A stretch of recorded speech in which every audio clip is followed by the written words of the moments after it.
All right, well, it's morning, and I just finished episodes 3 and 4 of Dexter New Blood, and just want to say really quickly, I like where it's going, but it could very easily upset me at the very end. I like Harrison as a character. Like I said, the acting's fine, the casting's kind of weird, but the guy that plays him does a great job.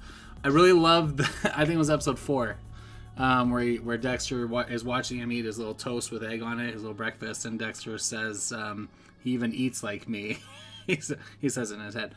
And then they kind of focus on Harrison eating for just a couple of seconds, and it's very well done, because the way Dexter will eat, he always eats at the bar unless he's sitting down with Deb or at a table with the family, but usually he's just kind of eating on the go, and he does that. He kind of slouches his shoulders down and kind of looks down, and then he does a little exhale through his nose. He's just and he does it perfect.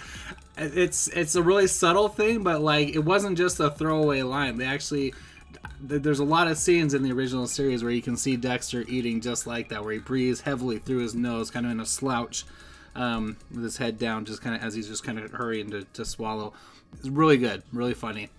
I like the introduction of the Trinity killer, like I said in my last episode before they got that far. Someone had said to me that Trinity was in this, and I was really upset because there's no way that makes any sense. It was really stupid. But if this is going to be a series or the show focusing a lot more on Harrison, completely makes sense that you want to start with some concepts, some emotions, and some of the psychological damage that Harrison is going to be battling from the background of his of Rita dying and his being, as I said, born in blood from the Trinity killing. Now, the weird thing was the podcaster, the lady that whatever her name is, that she's now working with. Is it Andrea? Whatever her name is, the cop, the sheriff. Her thumbnail on her episode on her podcast about the Trinity killer that Harrison starts listening to is of John Lithgow in the purple polo. Now, I just watched. I didn't watch it getting ready for this show, but I've been for the last couple of weeks going through Dexter again. I mean, I didn't know when I was going to get around to this, but like I said, I routinely go through Dexter, and I just watched earlier today / yesterday the Trinity episodes. I bet it took a few days for me to get through the whole thing, but I watched the episode that's called Hello Dexter, where Trinity marches into the Miami Metro station and confronts Dexter in person right there in the middle of the police station. And in that episode, he's wearing that purple polo. I remember thinking that's kind of a weird wardrobe choice. And the reason I remember that is because there's another episode, the part where Christine gets arrested. Christine? Yeah, Christine, John Lithgow's daughter in the show, the reporter. She when she gets arrested, Quinn is sitting there with this really weird, really boring green polo, and that's the only reason I remember, is because these polos are really standing out to me for that show, where people are wearing a lot more vibrant colors. Green and purple are vibrant colors, but not just boring polos. I don't know. But why would she have that shot on her of him in the police station? I swear that's what it is. Not enough to go back and look it up, but that John Lithgow in that polo walking around the police station, that's the thumbnail she has on her thing. It's weird they couldn't find a better picture. Some things I'm liking. I like the fun stuff that they're doing with some of the animation. Now, in Dexter, a lot of the original series, it wasn't CGI blood. Most of it was practical effects. When he would cut people, when he would stab people, it was all done with prosthetics and pumps and shooting out liquids for the blood. That made it cool. It was interesting how they could figure out interesting ways to shoot him cutting or people getting stabbed, people getting shot, whatever, blood splatter patterns, all that kind of stuff. Really cool ways that they did it with with prosthetic blood. This one, you can tell it's mostly CGI. I'm not digging how much CGI is in this, especially with the bear CGI, which is fine. And I know, recently Bart the Bear died, and Bart's the most famous bear actor ever. But, I mean, it's not that they need to have a real animal. It's just, I don't know. They had real alligators and possums in the other one. All right, possums? I think they were possums, but yeah, I mean, they weren't CGI, and now it's like it's all CGI. Every time he was focusing on that white deer, it was like that's really bad, awkward CGI. I didn't like it. It just pulls me out of it. You don't need it. Whatever. I don't know how you're going to create those shots, but then I don't know. Don't linger on it then. Whatever. But Dexter was never about CGI stuff, and it's just kind of getting ridiculous. But the fun thing they're doing, as I was saying, things like when Rita was putting together the little, whatever they call it, when you have a cold case with the little red strings tying picture to picture together, and she would like mark X off certain people, and then as she was like backing up her story to tell a different version, like it showed the footage in reverse where her where she was using the marker to erase what she crossed out and stuff like that. If you saw the episode, you know what I'm talking about. That's kind of cool. And when they did the blood, when he was working out the crime scene in episode 4, how he was figuring out that Harrison's stabbing was actually Harrison did it. His story didn't match up. When they do the aerial shot, or when he was cutting, that's another example, is the cutting with the blood when he cut. I don't want to say Jennifer Carpenter, but Deb. Or when he stabbed himself, the blood would pool out and everything. They wouldn't have done that in the original show, and it's not bad. It's fine. I'm just saying, there's a lot more CGI stuff in this. But yeah, when they did that, the pool of blood, when he's finishing to tell the story, and it resets to the scene without his fantasy blood all over, it like goes backwards and it goes back into it or disappears. I don't know. Stuff like that's kind of cool. I like that. I don't like what I don't know how I feel about this Deb thing. The way they're doing Deb is she's like she's railing on him. She's in character with the way that Deb was, the last couple of episodes after she knew who he was, and she really did ride him pretty hard. So his most, I guess, strongest or most, I don't want to say toxic memory of her is what's really filling this personification in his imagination. But when he gives her the knife and he's trying to have her stab at him to prove a point, stuff like that, that's a little weird. I don't know. It's not him. I don't know.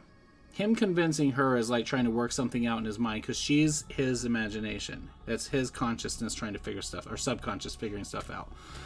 But I don't know. He never had physical interaction with Harry ever.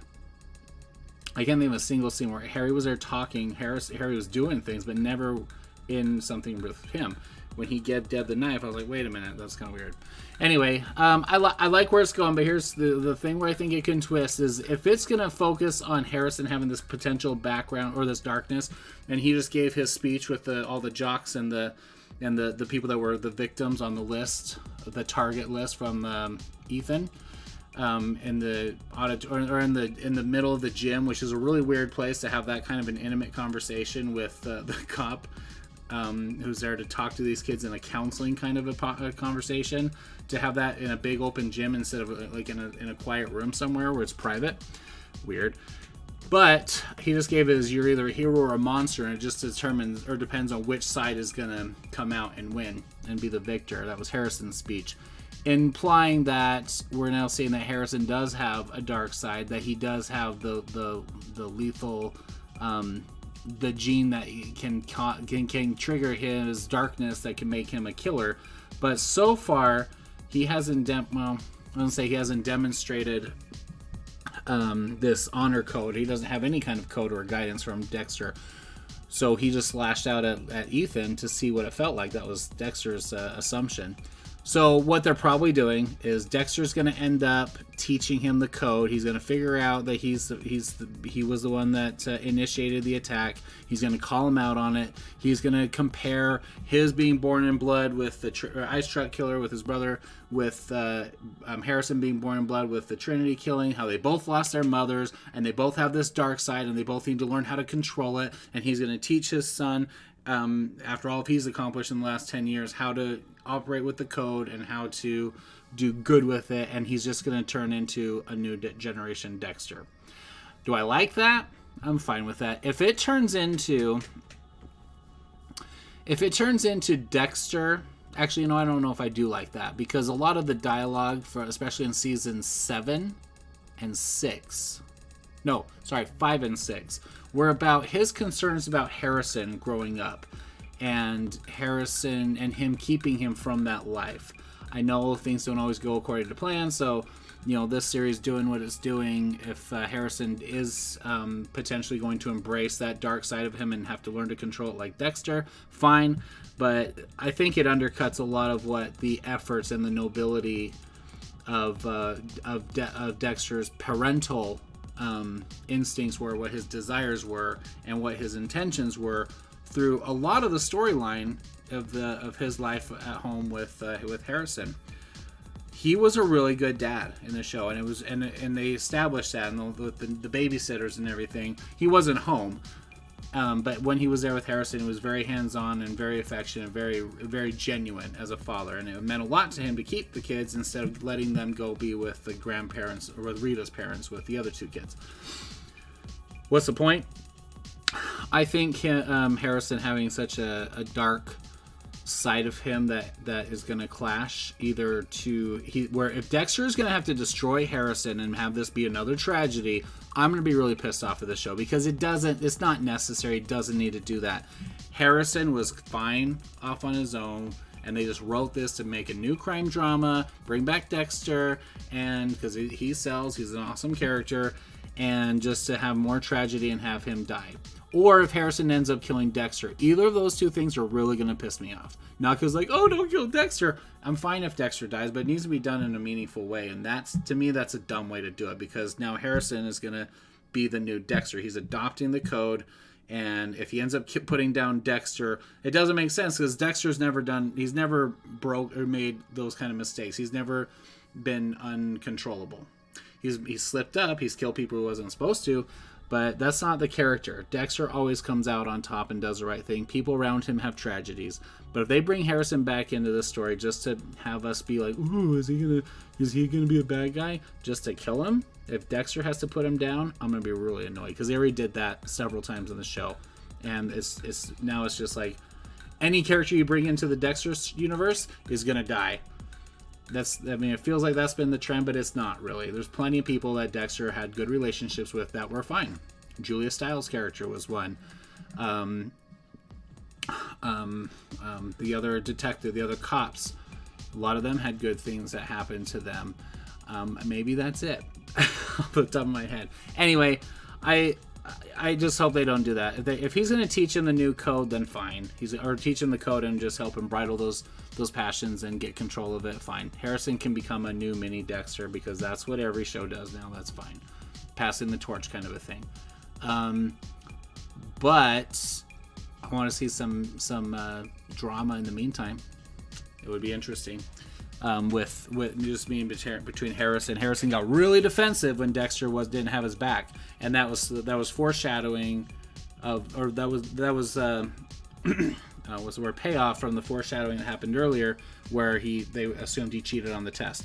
That's the other thing. Harrison's kind of the man. He's awesome. When he was like defending Ethan, he gripped the bully's throat and pinned him up. He broke into the one lodge or whatever. He's pretty cool. Harrison's a pretty cool character.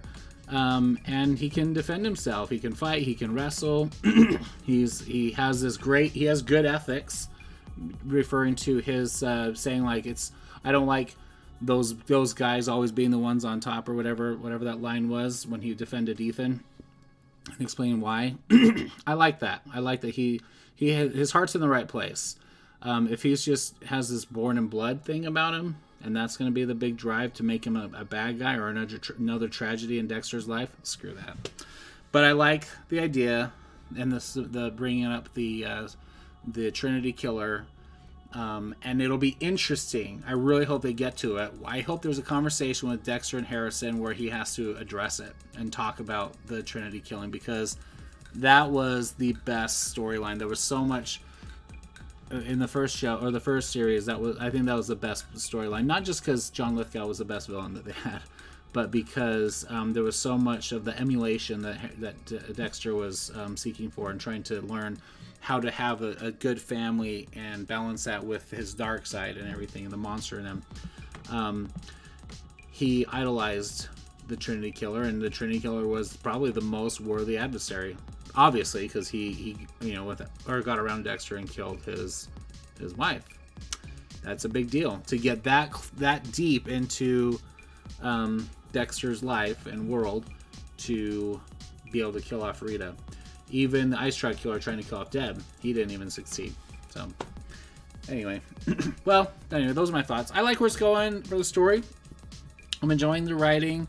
It's not as good as the original show, and I don't like some of the weird. They're still doing more weird ghost stuff, like where she held up the signs at the little prep rally about Dexter or whatever. That little, just for that quick little joke. That's like something from Scrubs, where you have like a little flash, like a little like what do they call a little, not a vision, but a little fantasy or something.